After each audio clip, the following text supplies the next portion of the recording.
আমরা দেখেছি একজন জার্নালিস্ট আপনাকে আপনার ঘড়িটা দেখতে চেয়েছে, তার ভিতরে কি অবিশ্বাস ছিল যে জায়েদ খান আসলে রোলেক্সের ঘড়ি? না, ওনার ভিউ কম, ওই ঘড়ি দেখায় ওনার 2 মিলিয়ন করে ফেলছে। উনি নাকি 8-9 বেশি যেত না, উনি নিজে বলছে যে আপনার ঘড়ি দেখায় আমার 2.5 মিলিয়ন হয়ে গেছে। ওখানেও 2-3টে চ্যানেল উঠে দিয়ে আসি, কি করবো?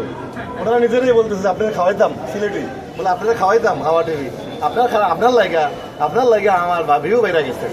তাই বললাম যে দোয়া থাকলে আপনারা ভালো করেন, বাঙালি সংস্কৃতি নিউজ বেশি বেশি করে প্রচার করেন। সে হঠাৎ করে 2 মিলিয়ন পেয়ে গেল, যেখানে 6-7 পেত, তো এটা পাওয়ার পরে খুশি হয়ে তারা আপ্যায়ন করেছে কিনা? অনেকবার ডাকছে আমাকে, আমি সময় দিতে পারি। লন্ডনে আপনার তরুণ ভক্ত বেশি নাকি তরুণী ভক্ত বেশি? তরুণী বেশি, সিলেটিও বেশি, অনেক সিলেটি ভুয়ারা অনেক মারছে ওখানে, সিলেটি কথায় কথা বলতে। তারা আপনাকে কিছু বলেছে?